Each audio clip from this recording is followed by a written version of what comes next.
ನಮಸ್ತೆ ಎಲ್ಲರಿಗೂ. ಇವತ್ತು ಸಿಂಪಲ್ಲಾಗಿ ಅರ್ಜೆಂಟಾಗಿ ಹೇಗೆ ಮೀನು ಮಾಡೋದು ಅಂತ ನೋಡ್ಕೊಂಬರೋಣ. ಈಗ ಮೊದಲಿಗೆ ಚೆನ್ನಾಗಿ ಮೀನನ್ನು ತೊಳೆದಿಟ್ಕೊಂಡಿದ್ದೀನಿ. ಈಗ ಅರಶಿನವನ್ನು ಹಾಗೆ ಧನಿಯಾ ಪುಡಿ ಹಾಗೆ ಕಟುವಾ ಮಸಾಲವನ್ನು ಹಾಕ್ಕೊಂಡಿದ್ದೀನಿ. ಈಗ ಸ್ವಲ್ಪ ಖಾರದ ಪುಡಿಯನ್ನು ಹಾಕ್ಕೊಂಡಿದ್ದೀನಿ, ಹಾಗೆ ಉಪ್ಪನ್ನು ಹಾಕ್ಕೊಂಡಿದ್ದೀನಿ ಸ್ವಲ್ಪ. ಈಗ ಬೆಳ್ಳುಳ್ಳಿ ಹಾಗೂ ಕೊತ್ತಂಬರಿ, ಸ್ವಲ್ಪ ಅಲ್ಲವನ್ನು ಜಜ್ಜಿಟ್ಕೊತಾ ಇದ್ದೀನಿ. ಫ್ರೆಶ್ಶಾಗಿ ಜಜ್ಜಿಟ್ಕೊಳ್ಳಿ ಇದನ್ನೆಲ್ಲ, ಅಂದರೆ ಮೀನು ತುಂಬ ವಾಸನೆ ಇರುತ್ತಲ್ಲ, ಅದೆಲ್ಲ ವಾಸನೆಯನ್ನು ಇದು ತಡೆ ಹಿಡಿಯುತ್ತೆ. ಈಗ ಅದನ್ನೆಲ್ಲ ಮಸಾಲನೂ ಕೂಡ ಹಾಕಿ ಈಗ ಚೆನ್ನಾಗಿ ಕಲಿಸಿ, ಕೈಯಿಂದನೇ ಕಲಿಸಿ. ಇದನ್ನು ಕೈಯಿಂದನೇ ಕಲಿಸಿದರೆ ಎಲ್ಲ ಕಡೆ ಮಸಾಲೆ ಹತ್ತುತ್ತೆ. ಅದು ಚೆನ್ನಾಗಿ ಕಲಿಸ್ಕೊಳ್ಳಿ. ಎಲ್ಲ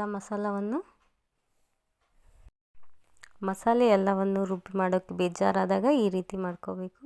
ಹಾಗೆ ಒಲೆ ಮೇಲೆ ಈಗ ಒಂದು ಪಾತ್ರೆ ಇಟ್ಕೊಂಡು ಆ ಪಾತ್ರೆಯಲ್ಲಿ ಎಣ್ಣೆಯನ್ನು ಹಾಕ್ಕೊಂಡಿದ್ದೀನಿ.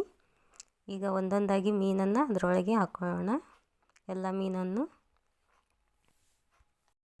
ಎಣ್ಣೆ ಕಾದಿದೆ. ಈಗ ಎಲ್ಲ ಮೀನನ್ನು ಹಾಕ್ಕೊಳ್ಳೋಣ.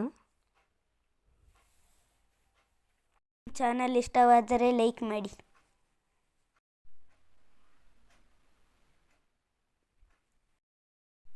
ಸ್ವಲ್ಪ ಹೊತ್ತು ಈಗ ಮುಚ್ಚಿಡಿ. ಇದನ್ನು ಚೆನ್ನಾಗಿ ಬೆನೀಲಿ. ಅದು ಒಂದು 2 ನಿಮಿಷದಲ್ಲಿ ಬೆನೆಯುತ್ತೆ. ಈಗ ಉಳಿದಿರೋ ಮಸಾಲ ಹಾಕ್ಕೊತಾ ಇದ್ದೀನಿ ನಾನೀಗ.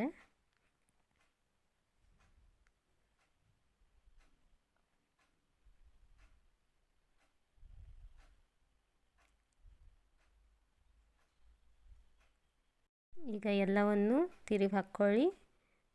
ಒಂದೊಂದಾಗಿ ತಿರುಗಿ ಹಾಕ್ಕೊಳ್ಳಿ. ಅದೇನು ತಳ ಹಿಡಿಯೋದಿಲ್ಲ, ಚೆನ್ನಾಗಾಗಿರ್ತೈತಿ, ತಳ ಹಿಡಿಯೋದಿಲ್ಲ. ಎಲ್ಲವನ್ನು ಒಳಸಕ್ಕಿದ ನಂತರ ಮತ್ತೊಮ್ಮೆ ಮುಚ್ಚಿಟ್ಟು ಮತ್ತೊಂದು 2 ನಿಮಿಷ ಬೆನೆಸಿ.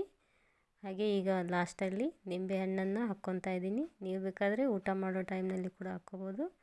ನಾನು ಈಗಲೇ ಹಾಕ್ತಾಯಿದ್ದೀನಿ. ಈಗ ಗ್ಯಾಸ್ ಆಫ್ ಮಾಡಿದ್ದೀನಿ ನಾನು.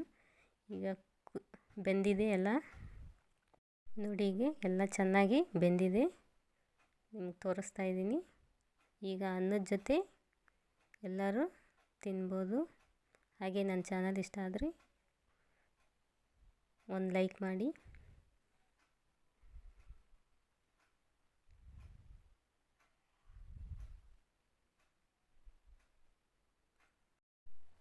ಆ ಎಣ್ಣೆ ಕೂಡ ತುಂಬ ಚೆನ್ನಾಗಿರುತ್ತೆ ಅನ್ನದ ಜೊತೆ ತಿನ್ನೋದಕ್ಕೆ.